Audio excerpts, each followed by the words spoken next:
kasih Ibu Merlin sudah mau bersedia saya wawancara pagi ini. Izinkan saya untuk memberikan beberapa pertanyaan, Bu. Boleh, Bu, ya? Iya. Iya. Ibu, saya mengajukan pertanyaan ini terkait dengan tugas saya selaku calon guru penggerak.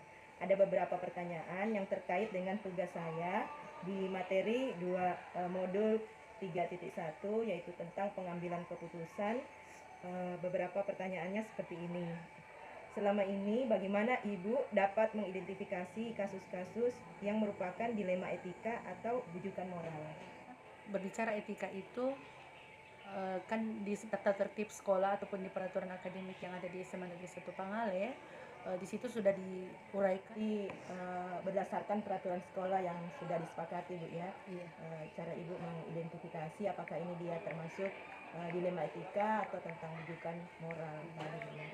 Selama ini, bagaimana Ibu menjalankan pengambilan keputusan di sekolah Ibu, terutama untuk kasus-kasus di mana ada dua kepentingan yang sama-sama benar dan mengandung nilai kebajikan? Jadi mengambil keputusan dalam kasus seperti itu, ya biasanya saya menempuhnya dengan artinya coba pendekatan dulu secara pribadi kepada yang melakukan hal tersebut, tetapi secara pribadi itu juga ada jalurnya, artinya memang sudah dari yang minimal dari kesiswaan atau BK, kemudian dari mereka baru dibawa ke saya untuk mengambil keputusan ini, karena saya juga istilahnya walaupun memang saya penentu kebijakan terakhir, tapi tetap saya harus berunding dulu dengan tim ini. Atau prosedur seperti apa yang biasa Ibu lakukan? Tapi mungkin tadi sudah ya, bahwa ada kaitannya sedikit. Ada kaitannya dengan pertanyaan di atas tadi, jadi ada kerjasama, memanggil dulu, mendengarkan dari dua belah pihak, Bu, ya, sebelum mengambil keputusan. Hal-hal apa saja yang selama ini Ibu anggap efektif dalam pengambilan keputusan pada kasus-kasus dilema etika, Bu? Jadi yang saya rasa itu efektif sekali. Jadi dalam mengambil keputusan itu, sebelum kami menentukan artinya apa yang harus dijadikan sebagai sanksi kalau memang pun ada pelanggaran etika, terutama yang tinggi itu ya, yang tadi yang pelanggaran yang boleh dibilang yang memang tahap yang tinggi.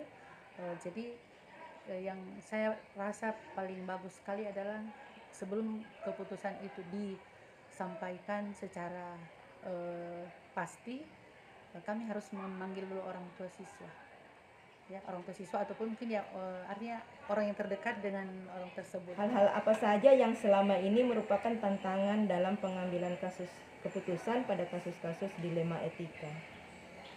Iya, karena ya baik, yang merupakan tantangan yang paling besar dalam pengambilan keputusan ini, artinya setelah kami memutuskan, artinya disampaikan keputusan itu, ada reaksi yang muncul dari orang tersebut.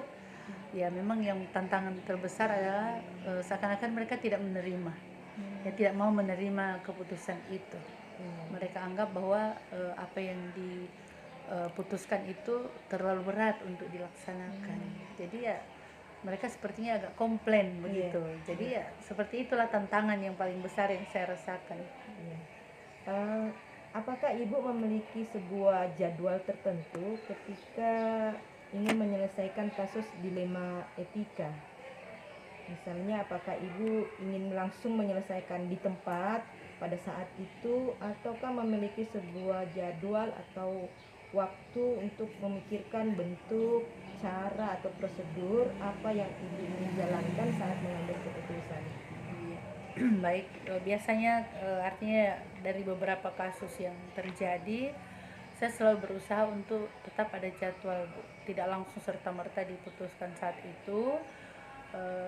Artinya saya harus buat jadwal. Contoh hari ini kejadiannya ya, umpamanya berarti apakah bisa ada waktu hari ini juga dipanggil pihak-pihak yang memang perlu diminta informasi, ya kalau memang tidak bisa hari ini berarti sampai besok, ya besoknya. Selama ini kalau tiba-tiba keputusan itu langsung diambil di saat masalah itu terjadi, ya itulah tidak belum dipikirkan. Iya, tidak kita pikirkan matang-matang. Akhirnya seperti tadi tantangan itu akan besar sekali dihadapi. Apakah ada seseorang atau faktor-faktor yang selama ini membantu Ibu dalam mengambil keputusan berkaitan dengan kasus-kasus dilema etika tadi? Iya, jelas ya. Jelas saya memang sangat membutuhkan ya seseorang dalam hal pengambilan keputusan ini. Walaupun akhirnya saya juga sih sebenarnya, tapi setidaknya orang-orang terdekat yang saya lihat itu masalah yang sangat boleh dikatakan berat ya. Saya memang harus meminta arahan dari pimpinan. Ya, sejauh ini yang saya lakukan ya pertama dari pengawas ya, pengawas sekolah. Hal yang telah Ibu sampaikan, pembelajaran apa yang Ibu dapat petik dari pengalaman Ibu mengambil keputusan dilema etika? Ya, jadi satu pembelajaran pentingnya saya dapatkan di sini adalah komunikasi.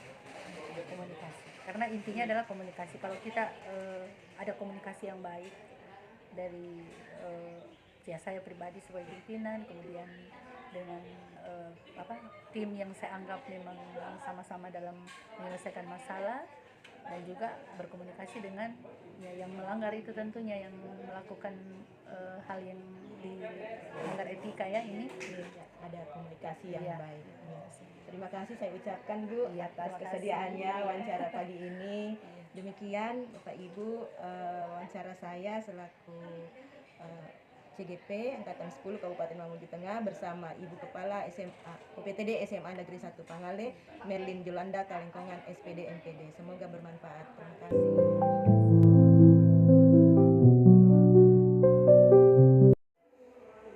Assalamualaikum warahmatullahi wabarakatuh. Waalaikumsalam warahmatullahi wabarakatuh.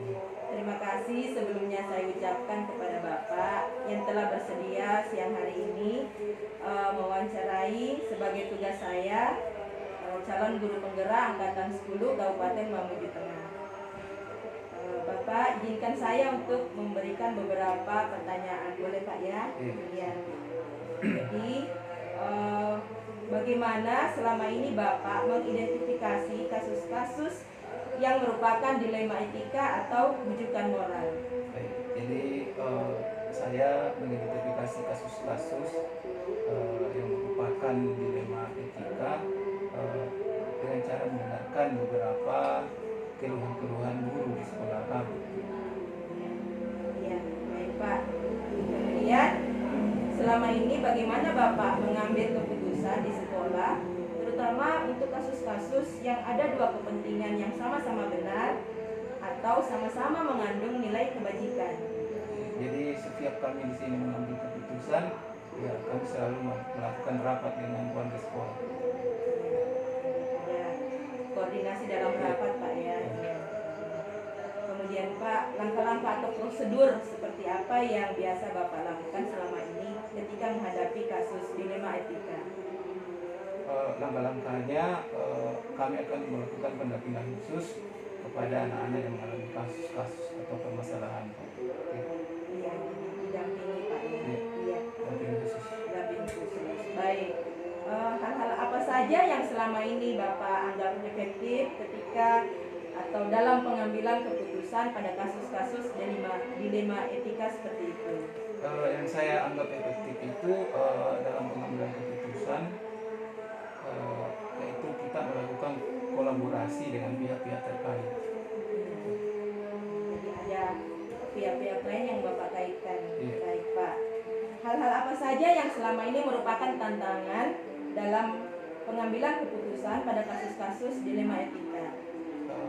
Hal yang merupakan tantangan itu dalam pengambilan keputusan adalah rekan guru belum memiliki pengetahuan khusus dalam menangani anak-anak yang bermasalah tersebut. Tantangannya berasal dari guru-guru yang ada di sekolah ini Pak ya. Iya. Baik. Apakah ketika Bapak menyelesaikan kasus tersebut ada jadwal tertentu dalam menyelesaikan kasus dilema etika? Iya betul ada. Jadi kita jadwalkan karena kita tidak bisa selesaikan pada saat itu juga. Oh iya. Apakah ada seseorang atau faktor-faktor yang selama ini mempermudah atau membantu Bapak dalam pengambilan keputusan dalam kasus-kasus dilema etika? Iya betul ada. Jadi ada itu Bapak Wakil Kepala Sekolah dan kemudian Wakil Kesiswaan. Gitu. Bagaimana dengan misalnya seseorang yang lebih tinggi atasan Bapak, apakah pernah Bapak libatkan dalam pengambilan keputusan? Ya, kalau memang keputusan itu kita tidak bisa selesaikan di sekolah, ya kita ke pengawas atau ke dinas pendidikan. Baik, Pak. Terakhir Pak, dari semua yang telah Bapak sampaikan, pembelajaran apa yang dapat Bapak petik dari pengalaman Bapak mengambil keputusan dilema etika? Pembelajaran yang saya ambil di sini ya dalam menangani kasus tersebut, ya, saya dituntut dalam mengambil keputusan itu agar lebih bijak. Bijaksana Pak. Terima kasih Pak atas wawancaranya hari ini. Demikian Bapak Ibu wawancara saya bersama Kepala UPTD SMP Negeri 1 Pangale, Bapak Samsul Bahri, SPD. Terima kasih, semoga bermanfaat. Terima kasih.